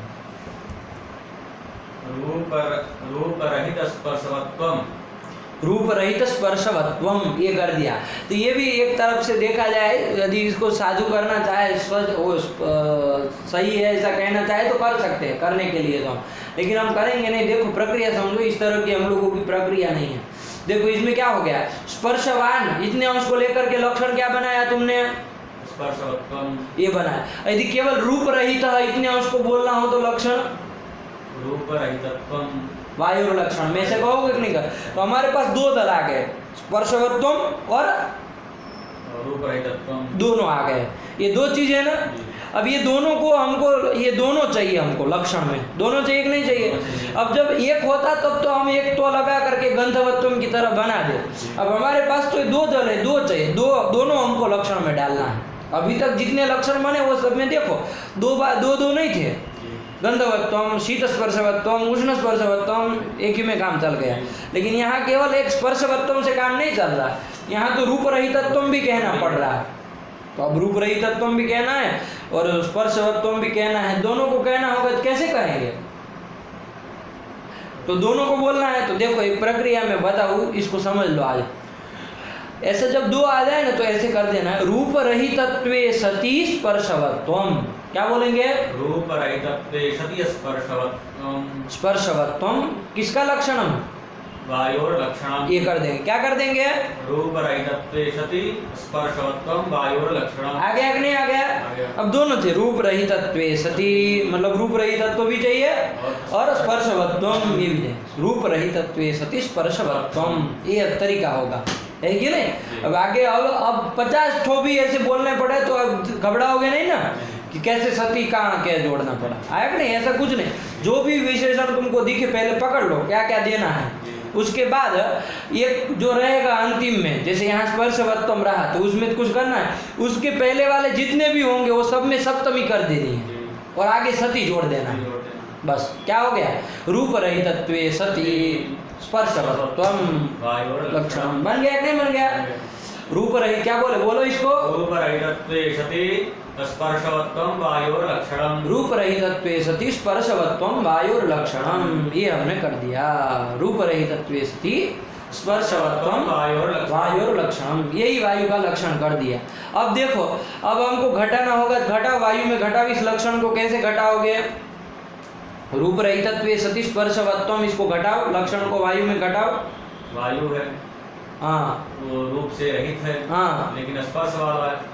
लेकिन क्या होता है इसमें, लेकिन बोलने की क्या आवश्यकता है, हिंदी को भी अंड बंड बोलते हो। रूप से रहित है, स्पर्श वाला है। हाँ, तो ये तो वस्तुस्थिति हुई, लक्षण घटाना है हमको, ये तो सही कहा, वो रूप रहित है और स्पर्श वाला है, ठीक। अब हमको लक्षण घटाओ, रूप रहितत्वे सति स्पर्शवत्वम, लक्षण घटाओ, बोलो। लक्ष्य हुआ हमारा वायु है, चलो उसके अब हम बता दिए, घटाओ, लक्षण घटाओ, और कुछ नहीं सुनना। मतलब उसमें ले जाओ, ये लक्षण जा रहा है ऐसा करके, किसी को बताना होगा तो केवल यही बताते रहोगे कि भाई नहीं वो रूप वाला है और स्पर्श वाला है, रूप रहित है और स्पर्श वाला है, रूप रहित है और स्पर्श, इतना क्यों होते रहोगे। ये लक्षण आपने बनाया उसका कोई मतलब नहीं। क्योंकि यह जो है, जैसे वहाँ गंधवत्वम पृथ्वी, यहाँ में हम कैसे घटाया, गंधवत पृथ्वी हुई, गंधवत्व पृथ्वी में गया, ऐसे ये घटाना ही हुआ, यही घटाना हुआ, और क्या घटाना। उसी तरह यहाँ घटाओ, रूप रहितत्वे सति स्पर्शवत्वम, इसको घटाओ। रूप रहितत्व जो है, हाँ, वो वायु में गया। तो उसको क्रम से बोलो ना, रूप रहित वायु है और रूप रहितत्व वायु में है, वायु में गया, आया ना। रूप रहित वायु हुआ, रूप रहित तो वायु में गया। तो चलो विशेषण दल चला गया कि नहीं चला गया, ये विशेषण था, इतना अंश है ना, रूप रहित तो ये विशेषण था, और वो दूसरा वाला विशेष्य है, आगे वाला है कि नहीं है। तो चलो विशेषण दल तो घटा दिया, विशेष्य में बोलो, विशेष्य दल घटाओ। स्पर्शवत जो है, स्पर्शवत जो है हमारा, स्पर्शवान चाहे स्पर्शवत वायु है, वायु है, हाँ, स्पर्शवत्व जो है वायु में जाए। तो चलो विशेषण भी चला गया, विशेष्य भी चला गया, तो दोनों चले गए, लक्षण घट गया, आया कि नहीं आया। विशेषण क्या है इसमें, रूप रहित, रूप रहित, ऐसा तो हम लक्षण में कहीं बोल ही नहीं रहे। रूप रहितत्वम, ये विशेषण है, आया कि नहीं आया। लक्षण क्या है, पूरा लक्षण बोलो। रूप रहितत्वे सति स्पर्शवत्वम वायोर लक्षणम, इसमें विशेषण अंश कौन है, रूप रहितत्वम, विशेष्य कौन है, स्पर्शवत्वम। हाँ, आया कि नहीं आया? यदि विशेषण को हटा दे और केवल कहे कि विशेष्य बोल करके लक्षण बोलो तो क्या बोलोगे? स्पर्शवत्वम वायोर लक्षणम। अब कहे कि नहीं चलो विशेषण बोलो, विशेष्य हटा करके बोलो, विशेष्य हटा दो केवल विशेषण करके बोलो तो क्या बोलोगे? रूपरहितत्वम वायोर लक्षणम। अब अकेला रहेगा तो सती नहीं ना बोलोगे, बस यही नहीं एक हो गया। इतना समझ जाए जो आदमी कि जब विषय और दूसरा है ही नहीं तो सती नहीं जोड़ना है, वरना पागल लोग यहाँ क्या बोलते पता है? उसको कहा ना कि विषय से हटा करके बोलो तो वो सती को तो नहीं छोड़ेंगे, लेकिन तुमने नहीं पकड़ा। यही नहीं एक का लक्षण होता है कि नहीं? समझता है वो बात को कि भाई अब जब दो नहीं है तो क्या सती बोलना, फिर सप्तमी सती ये सब क्या करना है कि नहीं है? लेकिन छोड़ दिए, बहुत अच्छे। आया कि नहीं आया? तो यही कर दिया। अब पूरा वायु का लक्षण बोल दो, चलो क्या बना? रूपरहितत्वे सति स्पर्शवत्वम वायोर लक्षणम। विशेष्य दल क्या है इसमें? स्पर्शवत्वम। विशेषण दल क्या है? रूपरहितत्वम। आया कि नहीं आया? विशेषण कौन है? रूपरहितत्वम। विशेष्य कौन है? स्पर्शवत्वम। किसी भी तरफ से प्रश्न पूछे, विशेषण दल, विशेष्य दल पूछे, विशेषण पूछे, विशेष्य पूछे, कुछ भी पूछे, आपको पता होना चाहिए कि क्या है। आया कि नहीं आया? बात समझ में आ गई? क्या लक्षण कर दिया वायु का? रूपरहितत्वे सति स्पर्शवत्वम वायोर लक्षणम। वायोर लक्षणम ये कर दिया, ठीक है ना? बहुत आनंद आ जाता है यदि इसी तरह यदि लगातार 1-2 महीना हो जाता तो है। आज जो चीज़ तुमने पकड़ी है तुमको पता नहीं कि कितनी बड़ी बात आज तुमने समझ ली है कि नहीं? वो शायद अभी तुम समझ नहीं पाओगे इस चीज़ को, लेकिन बहुत महत्वपूर्ण बात समझ ली आज तुमने, है कि नहीं? बहुत महत्वपूर्ण बात समझ ली। बाबा विश्वनाथ चाहते हुए थोड़ा 1-2 महीने का संसर्ग मिलता तो बहुत अच्छा हो जाता। नहीं वो कोई बात नहीं, हमको वो कहीं और नहीं जा रहे हैं, यहीं हैं, बनारस में ही हैं, लेकिन फिर भी थोड़ा दूरी का असर तो होता ही है कि नहीं? तो वो सब नहीं करना, लेकिन फिर भी क्या लक्षण बना वायु का? रूपरहितत्वे सति स्पर्शवत्वम वायोर लक्षणम। वायोर लक्षणम यही कर दिया। रूप रहितत्वे सति स्पर्शवत्वम वायोर लक्षणम। बात समझ में आई? ये कर दिया। तो ये सती घटा करके इन्होंने ये लक्षण किया वायु का, ठीक है ना? रूप रहित स्पर्शवान, ये प्रिंटिंग मिस्टेक हुई है क्या इसमें? रूप रहित स्पर्शवान वायु नहीं कहा इसमें, ठीक। क्या लक्षण बोलो? रूप रहितत्वे सति स्पर्शवत्वम। इस तुमको क्या हुआ? बोलो लक्षण बोलो, क्या बना? अरे वो हमको दुनिया छोड़ के थोड़ी जा रहा है, इसमें कौन बड़ी बात है? चलो पाठ हमको खत्म भी करना है, इसको समझ लो। रूप रहितत्वे सति स्पर्शवत्वम वायोर लक्षणम, ठीक है ना? रूप रहितत्वे सति स्पर्शवत्वम वायोर लक्षणम ये बन गया, ठीक है ना? वायु का लक्षण। और वो वायु अब हम लोगों को उसके भेद प्रभेद देखना है, लेकिन अब मुझे पाठ बंद करना पड़ेगा लग रहा है। ये कोई आया क्या? करण जाओ तो देखो क्या है उनको, जल्दी निपटाओ उनको।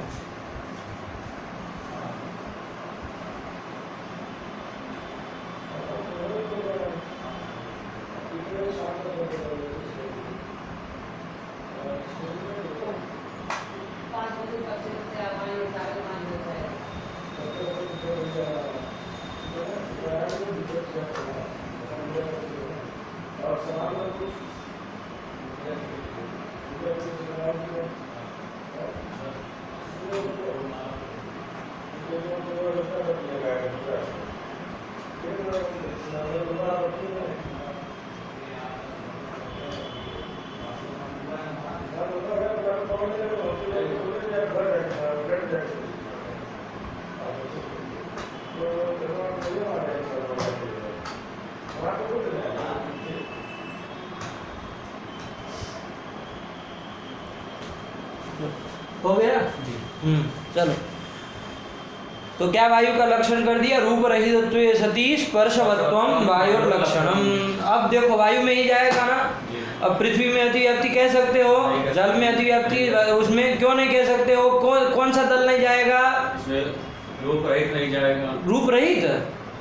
रूप रहित तो है ही नहीं लक्षण में। क्या बोले हम? लक्षण क्या बोले हैं? रूप रहितत्वे सति स्पर्शवत्वम। तो कौन सा क्या अंश नहीं जाएगा उसमें? स्पर्शवत्वम तो जा ही रहा, अतिव्याप्ति क्यों नहीं होगी?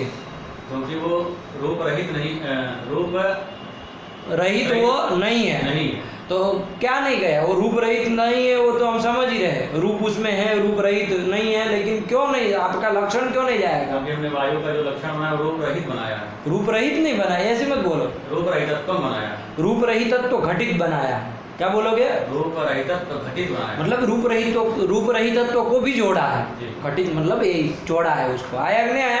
तो रूप रहितत्व अंश नहीं ना जाएगा उसमें। तो कौन सा नहीं गया? विशेष्य नहीं गया कि विशेषण नहीं गया? विशेषण नहीं गया। विशेषण नहीं गया। तो विशेषण नहीं गया तो विशिष्ट जाएगा? नहीं जाएगा। देखो, विशेष्य भी जाए और विशेषण भी जाए, मतलब विशिष्ट पूरा का पूरा चला गया। आया कि नहीं आया? विशिष्ट मतलब विशेषण से विशिष्ट। तो विशेष्य और विशेषण यदि दोनों चले जाए तब तो विशिष्ट चला गया। आया कि नहीं है? लेकिन मान लो केवल विशेष्य गया, विशेषण नहीं गया, तो विशिष्ट पूरा गया, ऐसा कह सकते हो? नहीं कह सकते। बात समझ में आया कि नहीं आया?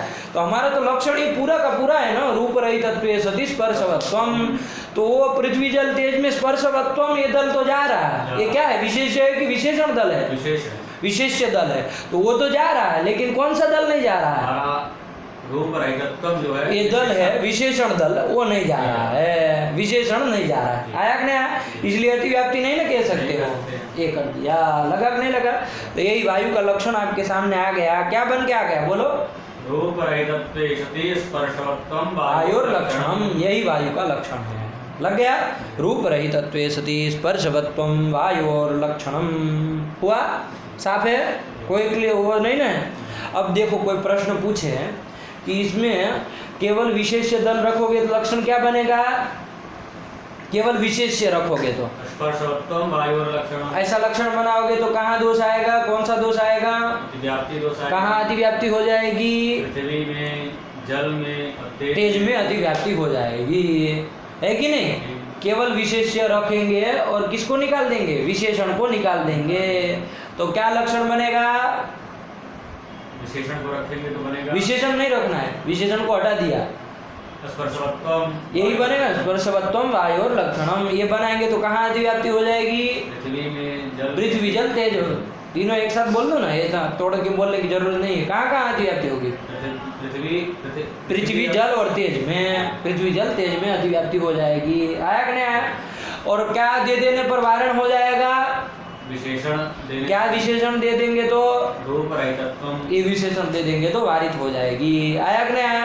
तो चलो वही दे दो फिर, रूप रहितत्व ही दे दो केवल। फिर स्पर्शवत्वम क्यों दे रहे हो? हटाओ उसको, है ना? अरे जिसके कारण दोष वारण हो रहा है वही रखना चाहिए ना, फालतू की क्यों जोड़े जाए इसमें, है ना? कि जोड़ना जरूरी है। केवल क्या विशेषण दल रखो, चलो विशेष्य दल हटा दो, तो क्या लक्षण बनेगा? रूप रहितत्वम वायुर लक्षणम। यही कर दो। अब रूप रहितत्वम कर दोगे तो रूप रहितत्वम तो पृथ्वी जल तेज में है, केवल वायु में है ना, तो लक्षण समन्वय हो गया, अतिव्याप्ति भी नहीं हुई, यही रख लो। चलो अब बताओ, देखते हैं क्या तुम बताते हैं। व्याप्ति हो जाएगी कैसे? कहाँ अतिव्याप्ति होगी? पृथ्वी जल तेज में नहीं होगी। नहीं होगी, वहाँ तो रूप रहितत्व है नहीं, तो फिर कहाँ अतिव्याप्ति? आकाश में। हाँ, ये काल बात। में। आकाश, काल, दिक, आत्मा, मन, इन सब का रूप थोड़ी ना होता है। आकाश का कहाँ रूप है? नहीं है। काल का कहाँ रूप है? नहीं ना, काल का कहाँ रूप है? वो दिशा का कोई रूप होता है क्या? वो आत्मा का कोई रूप होता है? निरूप होता है ये सब, है ना? इसका कोई रूप नहीं होता है। और मन का कोई रूप होता है? कोई रूप नहीं होता है, सब रूप रहित है। तो केवल रूप रहितत्वम वायोर लक्षणम करेंगे तो कहाँ कहाँ अतिव्याप्ति हो जाएगी? बताओ। दिशा में, काल में। क्रम से बोलो, कहाँ से चालू करोगे? द्रव्य क्रम से बोलो। आकाश, काल, दिग, आत्मा और मन, इन सब में है ना, ये सब द्रव्यों में, इसके अतिरिक्त में भी अतिव्याप्ति हो जाएगी कि नहीं हो जाएगी? रूप रहित तत्व तो सब जगह है, और गुणादि में भी चला जाएगा। अरे रूप रहित वो भी तो है कि नहीं है? सब में अतिव्याप्ति, बहुत जगह अतिव्याप्ति हो जाएगी, है कि नहीं है?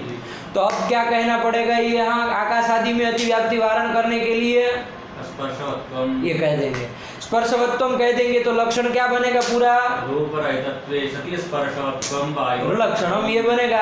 अब आपका आकाश आदि में अतिव्याप्ति होगी? नहीं होगी। क्यों? क्योंकि उसमें क्या नहीं है? रूप से रहित तो है लेकिन स्पर्श वाला नहीं है। स्पर्श वाला नहीं है, तो कौन सा दल नहीं जाएगा?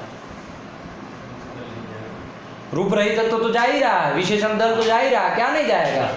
स्पर्शवत तो नहीं जा रहा। स्पर्शवत तो जो विशेष दल है उसमें नहीं जा रहा, इसलिए उसमें आकाश आदि में अतिव्याप्ति नहीं होगी। ये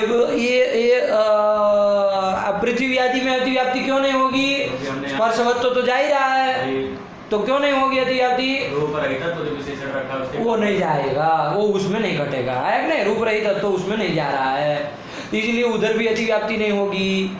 तो अब रूप रहित तत्व क्या लक्षण बना दिया है? रूप रहित सति स्पर्शवत्तम वायु और लक्षण। और ये दोनों के दोनों वायु में तो जा ही रहे हैं। रूप रहित वायु है तो रूप रहित तत्व भी जाएगा, वायु स्पर्श वाला है स्पर्शवत्व भी जाएगा।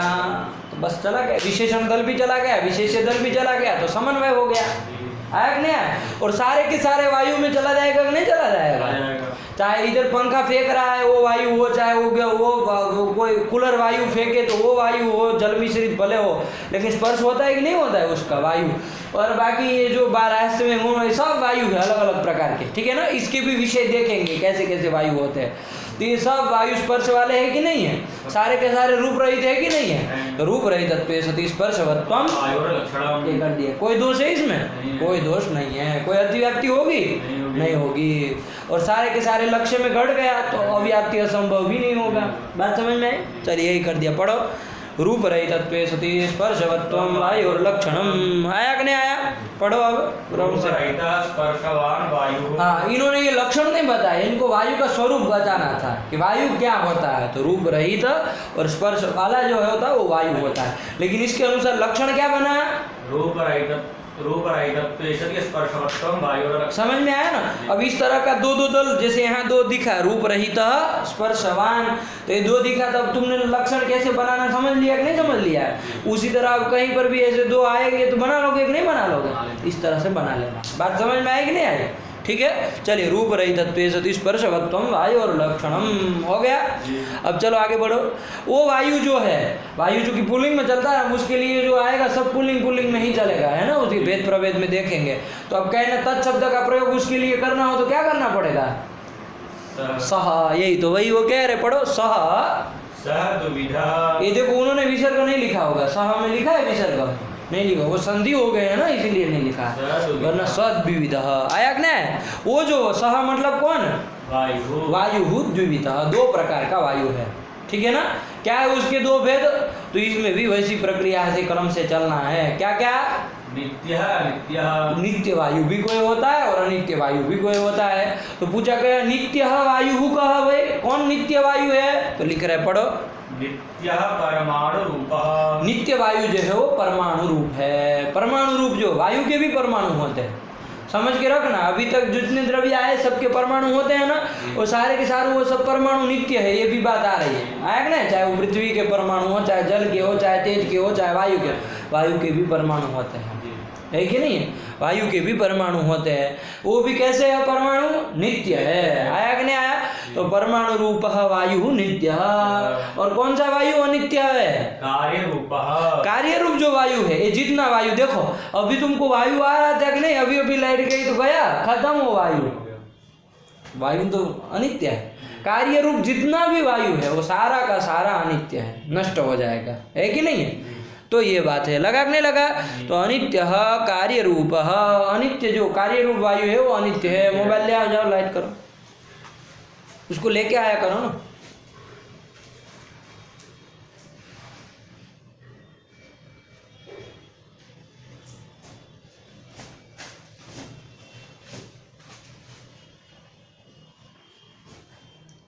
आया कि नहीं?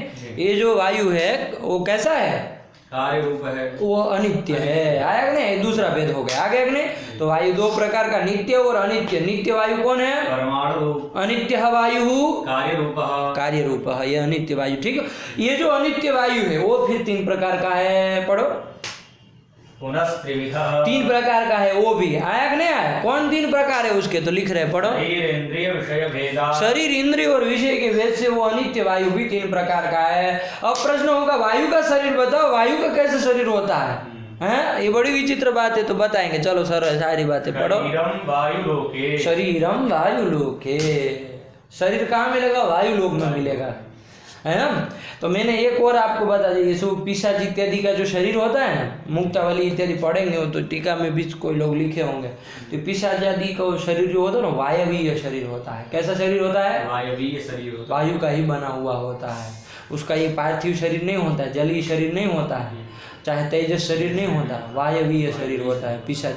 पिशाचादि नाम है ना, वो भूत प्रेत पिशाच होते हैं ना, उन सबका ऐसा ऐसा विचित्र वो वायवीय शरीर होता है। तो ये शरीर कहाँ मिलते हैं? वायु लोक में। ये सब वायु लोक ही है ना, वायु लोक में मिलेगा। वायु लोक मतलब इसके अनुसार भी आ रहा है कि ऐसा वायु लोक करके अलग कोई ऐसी अलग से वो नहीं है। वायु लोक मतलब यही सब वायु लोक जहाँ वायु रहता है वही वायु लोक है। तो वायु लोक में आपको वायवीय शरीर मिलेंगे। लगा नहीं लगा? वो जैसे मैंने आपको पिशाच आदि का बता दिया, लगा ना? शरीर हम वायु लोक है। तो अनित्य वायु का पहला भेद देख लिए, शरीर जो कि वायु लोक में आपको मिलेगा पिशाच आदियों का, ठीक है ना, ये कर दिया। अब दूसरा भेद क्या बताया? इंद्रियम। इंद्री कौन है भाई? ये बात है, इंद्री कौन सी है? तो उन्होंने उसका नाम दिया इंद्री का त्वक। त्वक इंद्रिय हम कहते हैं ना, त्वक इंद्रिय, तो वो त्वक उन्होंने नाम दिया। इंद्री का नाम है, संज्ञा है त्वक। आया कि नहीं आया?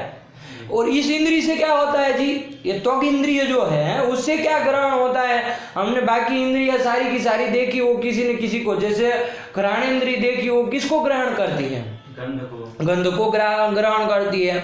हमने उसके बाद जली इंद्री देखी, कौन सी? रसना इंद्री, वो किसको ग्रहण करती है? रस को ग्रहण करती है। इसके बाद हमने तेजस इंद्री देखी, कौन? चक्षुर इंद्रिया, वो किसको ग्रहण करती है? रूप को ग्रहण करती है। सब देखा।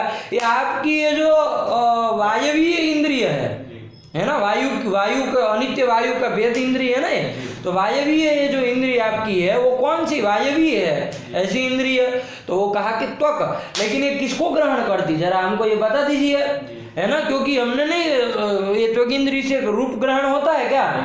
त्वक इंद्रिय से आपका स्पर्श ग्रहण होता है क्या? वो क्या कहते हैं, ये गंध ग्रहण होता है क्या? उससे रस ग्रहण होता है क्या?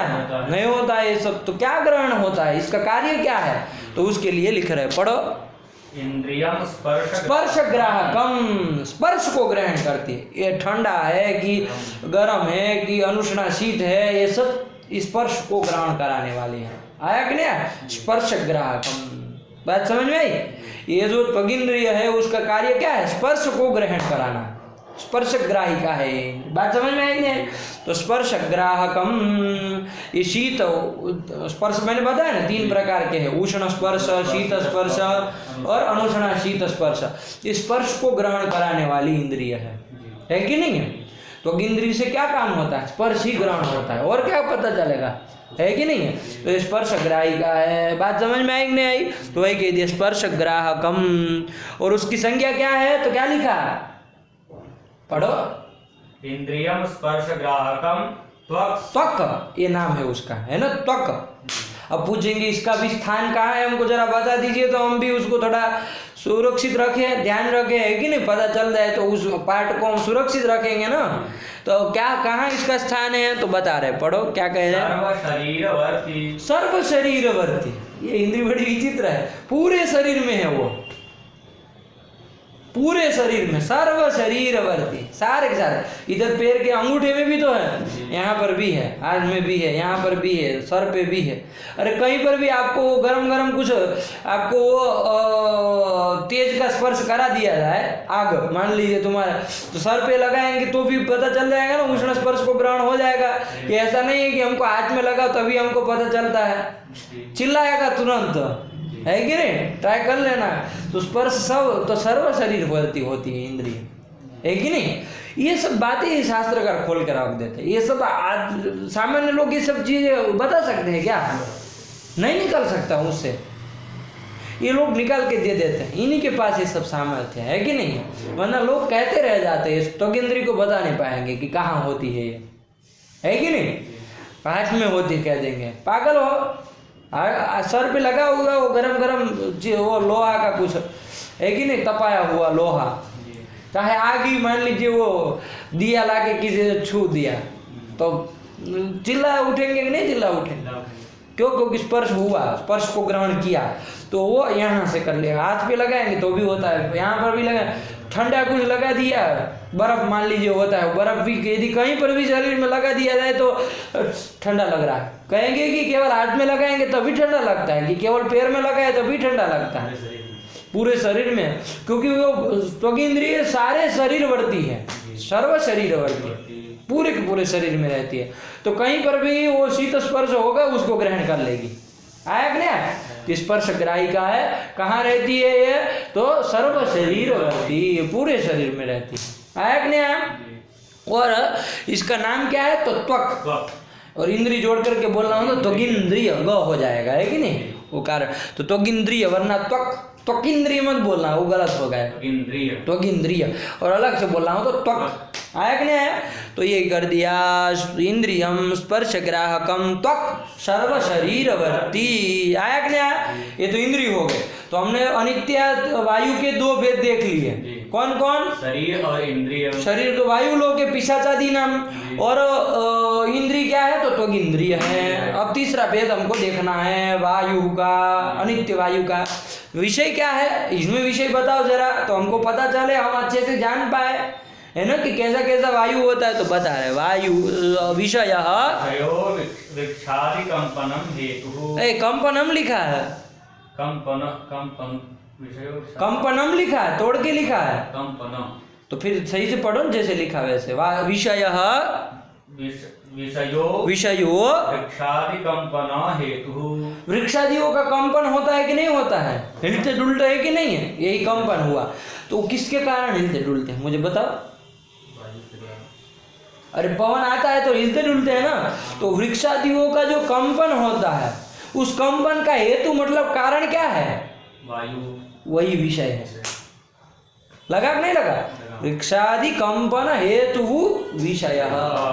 वो वृक्षादियों का जो कंपन होता है, हलचल होती है जो उनमें होती है कि नहीं होती है, वो हलचल में जो हेतु है, कारण है, कौन है? वायु, वही विषय है। आया कि नहीं आया? तो ये वही, तो किस तरह से समझाएंगे? अब हम आपको दिखा तो नहीं सकते हैं, क्योंकि इसका रूप तो कोई है नहीं कि हम आपको आँख से दिखा दे कि ये वायु है कि नहीं? जैसे बाकी लोगों में बताया कि भाई ये पाषाण इत्यादि है वो पार्थिव है, और उसमें शरीर समुद्र आदि में कहे कि ये जलीय है, विषय है। आया कि नहीं? जल के विषय, जल विषय है। फिर उसमें तेज में बताया कि भौम दिव्य उदर्य। तो इनका चूंकि रूप था इसलिए हम आपको दिखा सकते थे कि भाई ये है। वायु में ऐसे दिखा नहीं ना सकते हैं कि भाई ये वायु है। चलो अब हमको तो ऐसे ही समझाना पड़ेगा ना, या तो हम कहे कि पंखा चालू करो, जो आपको वो वायु है, इस तरह से या तो दिखा नहीं सके। तो इस तरह से इन्होंने भी बताना था, तो कैसे बताया जाए कि सबको समझ में आए? तो इसलिए कह दिया वृक्षादि कंपन हेतु हो। आया कि नहीं? वृक्षादि का जो कंपन होता है ना, होता है ना स्वाभाविक रूप से। अब आप जाके हिला डेल कर दे तो उसमें नहीं, वो तो आप कारण हुए।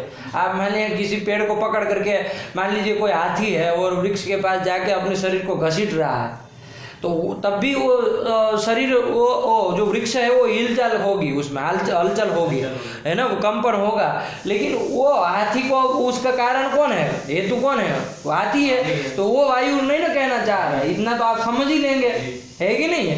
कि कौन सा स्वाभाविक रूप से, आपने कुछ नहीं किया, ना कोई हाथी ना कोई प्राणी, अपने से हलचल, ये समझना है। आया कि नहीं?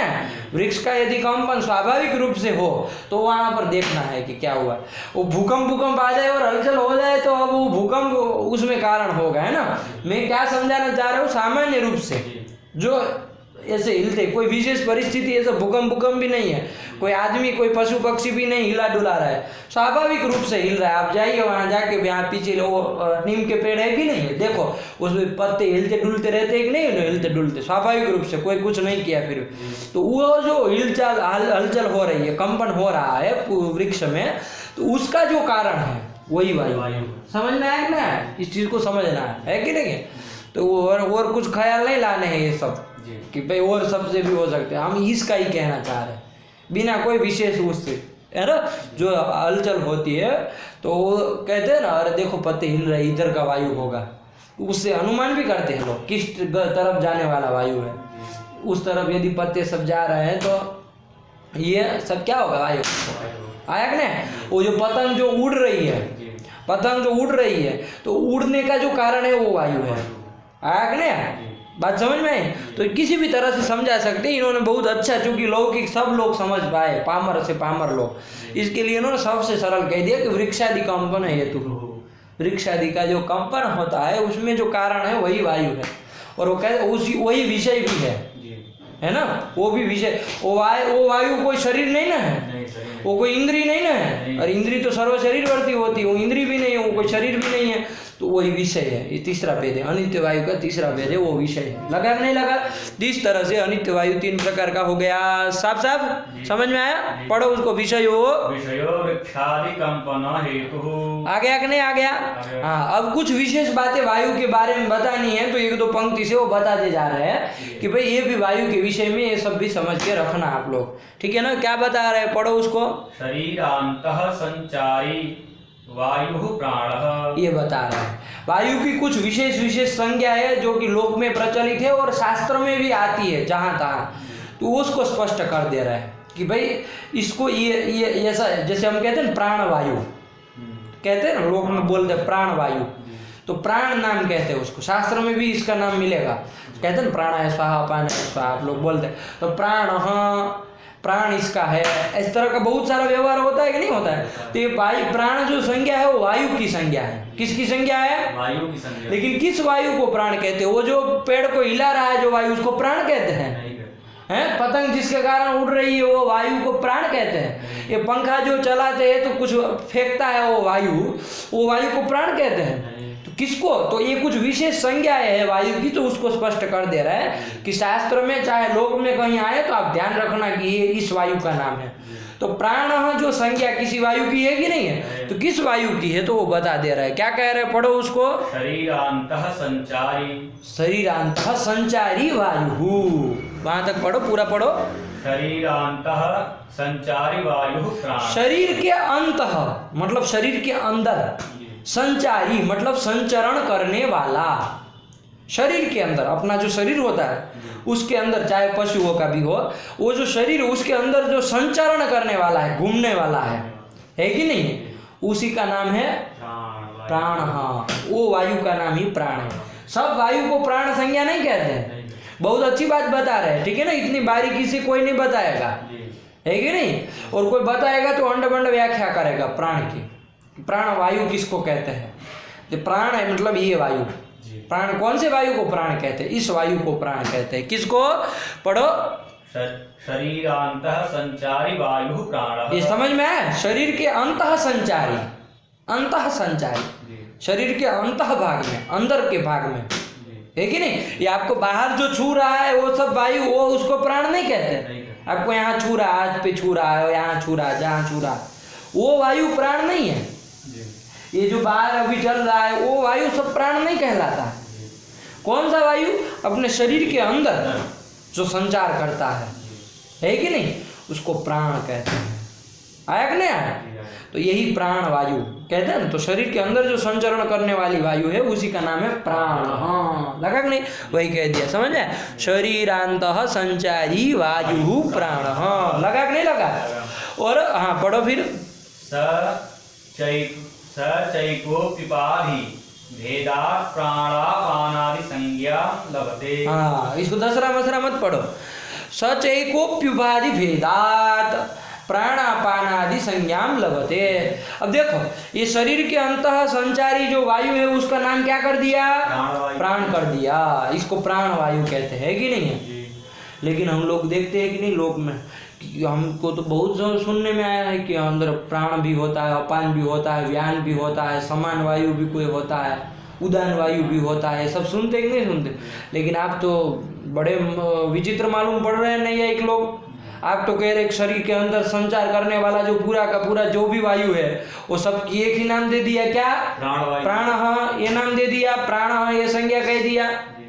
लेकिन हम तो लोक में तो वैसे कम सुनते हैं इन सब वायुओं का नाम, लेकिन शास्त्र में सुनते हैं कि नहीं सुनते हैं? है ना? तो सुनते हैं कि भाई ये वायु है, वो वायु है, अलग अलग प्रकार के वायु के नाम सुनते हैं। तो ये फिर कैसे है? ये प्रश्न आपके दिमाग में आएगा कि नहीं आएगा? ये केवल शरीर के अंदर रहने वाले वायु के विषय में ही चर्चा हो रही है, ठीक है ना? तो अभी आपने क्या किया है कि शरीर के अंतः संचार करने वाला जो वायु है, संचरण करने वाला, घूमने फिरने वाला जो वायु है, उसकी तो आपने संज्ञा दे दी, एक ही नाम दे दिया सारे के सारे वायु को, प्राणवायु है कि नहीं है, प्राण ही नाम दे दिया। लेकिन हम तो अलग अलग जगहों पे सुने हैं कि अलग और नाम भी होते हैं, तो ये कैसे फिर होगा, सबको फिर प्राण ही कहना चाहिए, लेकिन ऐसा नहीं है। तो उसको स्पष्ट कर दे रहा है कि वस्तु तो वो शरीर के अंदर संचार करने वाला जो वायु है ना, उसका प्राण नाम है, और वस्तु तो वो एक ही है, ये भी समझ लीजिए आप। वो पूरा का पूरा जितना शरीर के अंदर संचार करने वाला एक ही वायु है, उसका नाम है प्राण, लेकिन उपाधि के भेद से। कैसे भेद, किसके भेद से, उपाधि के भेद। सच एक, वो वस्तुतः शरीर के अंदर संचार करने वाला एक ही वायु है जिसका नाम है प्राण, लेकिन वो सच एक, लेकिन उपाधि के भेद से। किसके भेद से, उपाधि के भेद। उपाधि के भेद से वो अलग अलग संज्ञा को प्राप्त करता है। बात समझ में आए कि नहीं आए? जैसे आप, मैं एक दृष्टांत से बताओ, आप एक ही है कि नहीं, आपका मांसपिंड एक ही है कि नहीं है? लेकिन आप जब घर पे जाएंगे तो आपके माता पिता आपको क्या कहेंगे, ये मेरा लड़का है, मेरा पुत्र है, तो आपको पुत्र कहा है कि नहीं? आप घर पे गए, आपके भाई बहन आपको क्या कहेंगे, मेरा भाई है, भैया कहेंगे, तो भ्राता आपको कहा गया है। तो आप एक ही ना, लेकिन आपने अलग अलग संज्ञाएं प्राप्त की कि नहीं की? पुत्र संज्ञा कभी हुई, कभी किसी ने आपको भाई भ्राता कह दिया, है कि नहीं? काशी में आप पढ़ने के लिए आए तो गुरुजन लोग क्या कहेंगे आपको, ये मेरा शिष्य है, चेला है, मेरा शिष्य है कहेगा, तो आपको शिष्य संज्ञा मिली। ये सब संज्ञा ही तो है कि नहीं? तो ये सब संज्ञाएं आपको अलग अलग है, तो आप एक ही, लेकिन आपको उपाधि के भेद से, अलग अलग उपाधियों से, है कि नहीं? माता पिता रूप उपाधि के कारण आपको पुत्र संज्ञा मिली। ये उपाधि मतलब यही सब है ना, माता पिता ये सब उपाधि हो गए अभी के लिए। इन सब उपाधियों के कारण आपको क्या मिलेगा, अलग अलग संज्ञाएं मिली कि नहीं मिली? आपका मित्र, आप यहाँ पर गए, आप है ना विश्वविद्यालय, आपको आपका वो मिला, कोई सहाध्यायी सहपाठी मिला, वो क्या कहेगा आपको, क्या संज्ञा आपको देगा, मित्र है तो आप एक ही ना, लेकिन इन उपाधियों के भेद से आपको क्या होता है, अलग अलग संज्ञाएं प्राप्त होती हैं। ये चीज समझ रहे हैं आप? लोक से समझिए इस बात को। उसी तरह शरीर के अंदर संचार करने वाला वायु एक ही है, जिसका नाम हमने क्या दिया, प्राण, लेकिन वही वायु जो एक ही है वस्तुतः, लेकिन उपाधि के भेद से। सच्चा एक कहा, एक ही है वो, लेकिन उपाधि के भेद से उसको अलग अलग संज्ञाएं दी जाएगी। उसको कभी समान कहा जाएगा, कभी उसको व्यान कहा जाएगा, कभी उसको अपान कहा जाएगा, कभी उसको उदान कहा जाएगा, कभी उसको प्राण भी कहा जाएगा। आया कि नहीं आया? वही चीज वो पंक्ति से बता रहे, पढ़ो। सच एक, सच मतलब प्राण वायु, प्राण वायु, ये जो प्राण नामक वायु है जो कि शरीर के अंदर संचरण करता है, सच एक, आया कि नहीं आया? वो एक ही है। अब एको भी मतलब यद्यपि वो एक ही है, तथापि आगे पढ़ो, उपाधि भेदात, उपाधि के भेद से, है कि नहीं? अभी उपाधियां मैं समझाऊंगा, यहाँ की उपाधियां समझाऊंगा, उसमें दृष्टांत में मैंने बताया माता पिता उदी होगा, इधर भी समझाऊंगा कौन कौन उपाधि है कि नहीं है? लेकिन उपाधि के भेद से क्या, आगे पढ़ो, उपाधि भेदात प्राणापानादि संज्ञाम लभते, देख के पढ़ो, उपाधि भेदात प्राणापानादि संज्ञाम लभते। लगा कि नहीं लगा? प्राण अपान आदि से क्या क्या ले लोगे, बोलो? प्राण अपान, कम से कम 5 तो ध्यान में रखना ही है। प्राण अपान व्यान उदान समान, आया कि नहीं आया? ये सब संज्ञाम लभते। सच एकोपी, वस्तुतः वो एक ही है, जैसे आप एक ही है ना नितेश, आप एक ही है, लेकिन अलग अलग संज्ञा आप लाभ करते हैं। कहीं पुत्र संज्ञा प्राप्त करते, कहीं मित्र संज्ञा प्राप्त करते, कहीं शिष्य संज्ञा प्राप्त करते, कहीं भ्राता संज्ञा प्राप्त करते हैं। अभी आपका शादी ब्याह होगा, आपको पिता की संज्ञा मिलेगी, पति की संज्ञा मिलेगी, आप किसी के मामा होंगे, किसी के चाचा होंगे, अलग अलग उपाधियों से कितनी संज्ञाओं से घिरे रह रहे हैं, है कि नहीं है? लेकिन है तो कुल मिला के आप ही। ऐसा नहीं है कि अलग अलग हो गए, केवल नाम मिलने से आप अलग अलग हो जाएंगे। आया कि नहीं आया? तो ये बात होती है। यहाँ पर भी शरीर के अंदर संचार करने वाला जो प्राण वायु है एक ही है, लेकिन उपाधि के भेद से वो अलग अलग नाम को प्राप्त करता है। आया कि नहीं आया? अब ये प्रश्न होगा यहाँ क्या उपाधियां है? हैं? यहाँ ऐसे कब प्राण कहा जाता है, कब वो उदान कहाँ का समान कब कहा जाता है। इधर तो हमको समझा है कि माता पिता हमको पुत्र कहते हैं, इधर मित्र ये कहते हैं, इसमें क्या है ऐसी उपाधियाँ, आया कि नहीं आया, तो उसको भी समझाएंगे, ठीक है ना। लेकिन फिलहाल इतना समझ में आ गया कि नहीं आ गया कि उपाधि के भेद से ये आपका प्राणापान आदि संज्ञाम लभते, हो गया कि नहीं। पंक्ति को पढ़ लो। सचैकोपिपादि भेदात् प्राणापानादि संज्ञाम लभते। बात समझ में आई कि नहीं आई, स्पष्ट है, इसमें कोई संदेह नहीं ना है, कोई वो नहीं ना है। शरीर के अंदर संचार करने वाला जो वायु है वो उसका नाम क्या है, प्राण। वस्तुतः वो कितने हैं, एक ही है पूरा का पूरा शरीर के अंदर संचार करने वाला। लेकिन बाहर संचार करने वाले तो ऐसे वायु एक नहीं है, वायु तो अनेक है, बाहर संचार कितने अलग अलग टाइप के करते हैं, है कि नहीं है। लेकिन शरीर के अंदर जो संचार करने वाला वो वायु एक है जिसका नाम है प्राण। लेकिन वो अंदर संचार करने वाला भी अलग अलग संज्ञा को प्राप्त करता है कि नहीं है। उसकी उपाधि के भेद से वो अलग अलग संज्ञाएं प्राप्त कर लेता है, आया कि नहीं। एक श्लोक है, तुमको ध्यान है, हृदिपाणः गुदेपानः समानो नाभिमंडले,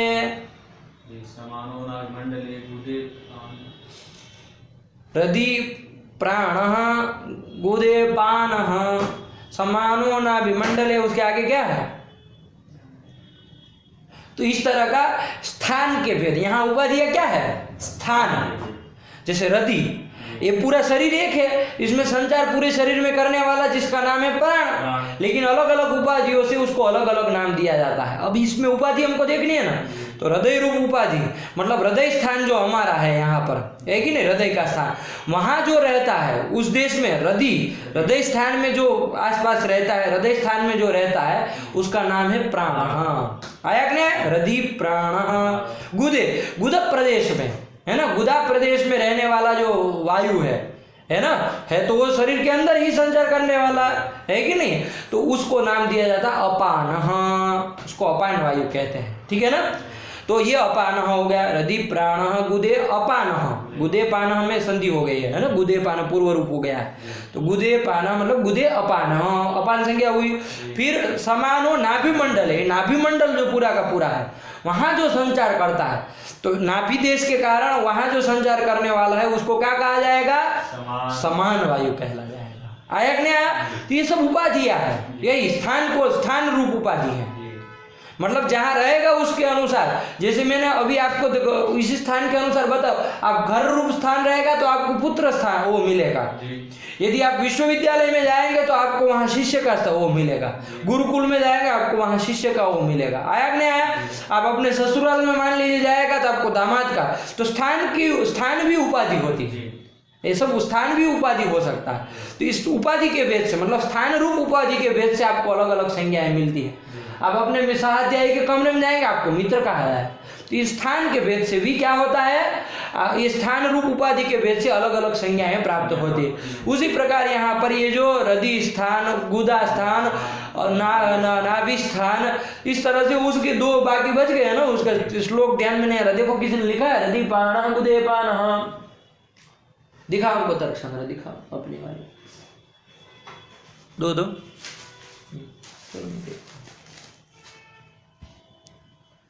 लिखा है, इसको लिखना चाहिए सब।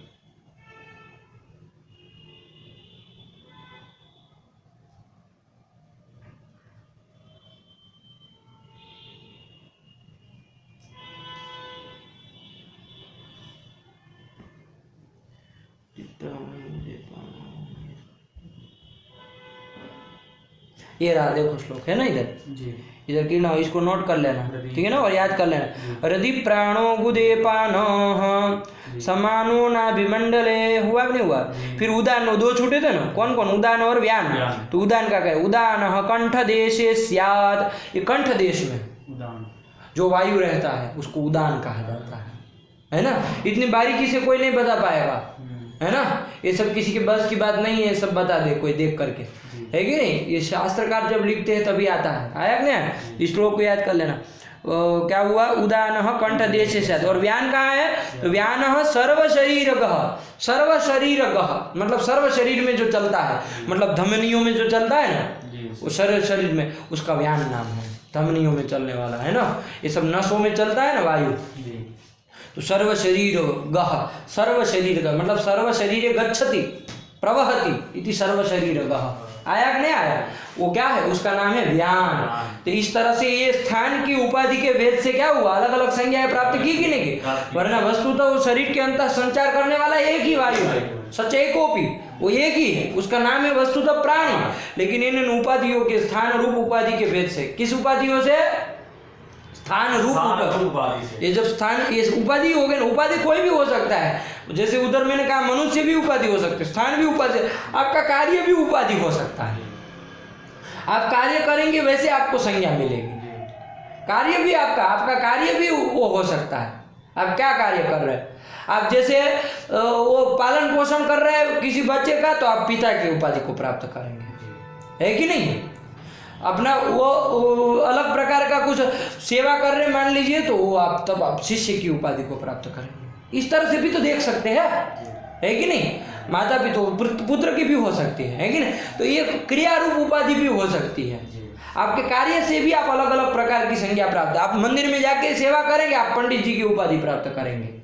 घर पे आके जब आप वो चरण सेवा करेंगे तो आप पुत्र की उपाधि की, चलो भाई बहुत अच्छा पुत्र है कि नहीं है, ये करेंगे। आपके छोटे भाई बंधुओं को लिखाए पढ़ाएंगे, ये सब करेंगे, तो तब आप भाई की, बड़े भाई की वो करेंगे, जिम्मेदारी वो करेंगे, उपाधि प्राप्त करेंगे, है कि नहीं? आप जाकर के आप क्या कहते हैं पत्नी के लिए श्रृंगार इत्यादि का क्रियाकलाप करते हैं, तो आप पति की उपाधि वो प्राप्त करते हैं। आपकी क्रिया के अनुसार अलग अलग उपाधि आप प्राप्त करते हैं, करते ही नहीं करते हैं? इस सब चीज़ों का अनुभव करो। तो उपाधि कोई भी हो सकती है, स्थान भी उपाधि हो सकती है, वो आदमी लोग भी उपाधि हो सकता है, आपका कर्म भी आपको उपाधि हो सकता है। उपाधि मतलब कोई ऐसा उपाधि मतलब वो उपाधि नहीं करनी, आया कि नहीं? उपाधि मतलब यही सब चीज़, आया कि नहीं आया? तो कोई भी उपाधि के भेद से कहने का तात्पर्य अलग अलग, हमने यहाँ स्थान रूप उपाधि बताई, अलग अलग स्थान के आधार पर हमने अलग अलग नाम को देखा, आया कि नहीं आया? श्लोक क्या हुआ? रदि प्राण गुदेपान, कहाँ गया? इधर था ना, कहाँ है?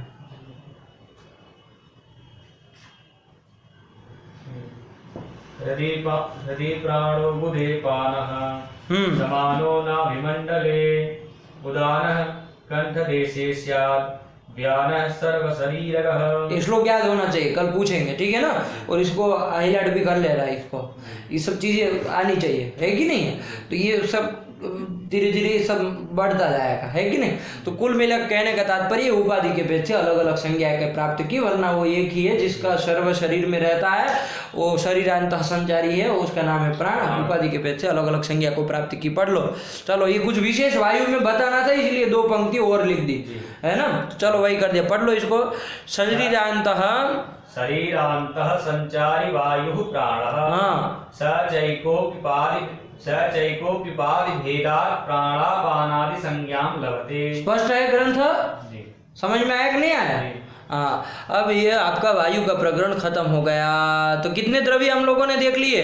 4। कौन कौन? पृथ्वी, आपः, तेज और वायु। वायु है ना, पृथ्वी, जल, तेज और वायु, 4 द्रव्यों को देख लिया ना।